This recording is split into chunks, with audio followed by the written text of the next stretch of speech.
A warm welcome to Frankly Speaking.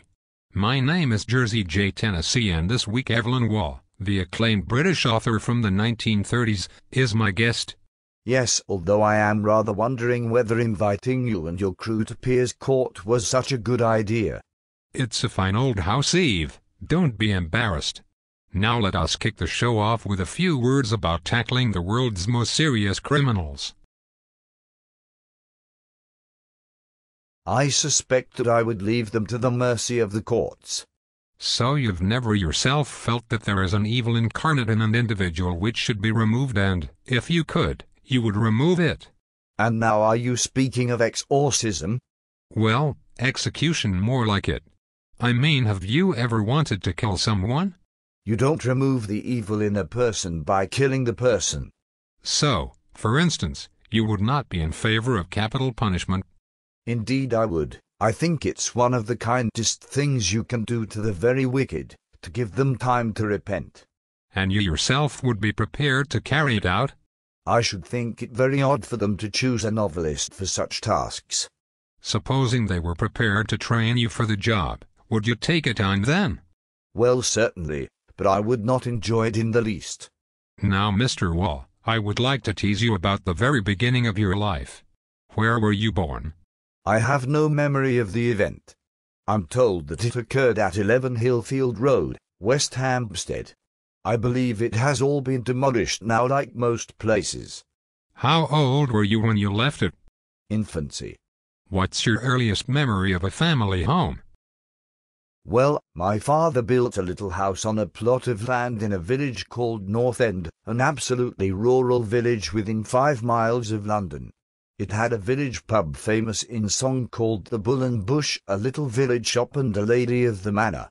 Entirely like an English rural village now. How charming. You've one elder brother. My memory's awfully bad. I was of course aware of his existence. He was 5 years older than me and always very much more advanced. Why did you choose to go to Hertford College at Oxford? They paid me. What? You had an open scholarship? In history. I'm told you didn't in fact get a very distinguished degree. That's why I asked the question. I got a bad third, yes. So, what did you do at Oxford? Enjoyed myself. Grew up, you know. As one did in those days. People have forgotten, you tell me. Getting tight a lot of the time, entertaining, making new friends, writing silly little articles for undergraduate magazines, all that kind of thing. Now you're talking, baby. Getting tight. Excuse me one moment.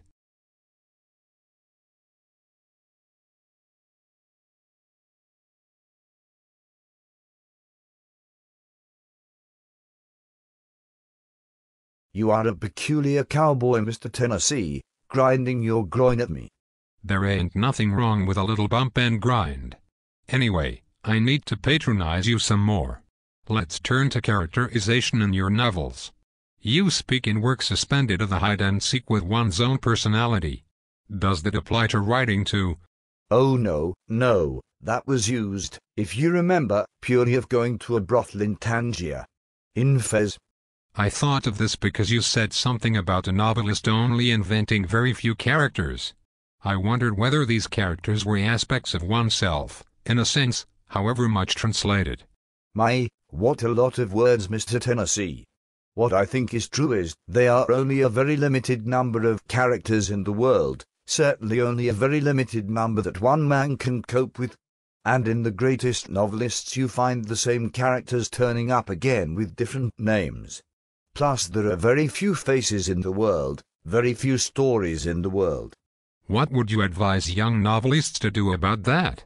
Well, the great thing is never kill your characters. That's where someone like P.G. Wodehouse has been so brilliant. He has a limited number of characters, and he's now, over 80 and still producing work as clever and fresh as he was doing 60 years ago. Well, your early work has a great deal of killing off and violence, hasn't it?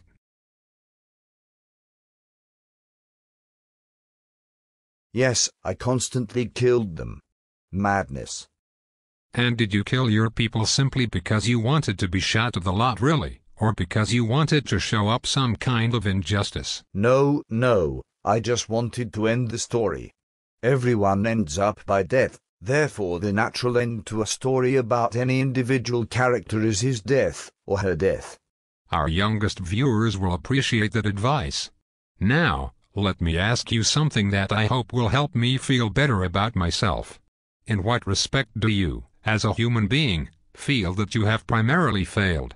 I have never learned French well, and I never learned any other language at all. I've forgotten most of my classics, I can't often remember people's faces in the streets, and I don't like music. Those are very grave failings. But no others. There must be more. Those are the ones that worry me most. Well now, finally, how, when you die, would you like to be remembered? I should like people of their charity to pray for my soul as a sinner. Mr. Waugh, I am afraid that's all we have time for. Thank you for allowing me to stand in your hallway for this interview. Most neighborly of you, old chap. Now, I need a big swig of wild turkey if you have it.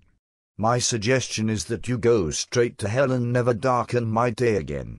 Now off with you before I tell Hackett to unleash the pit bulls.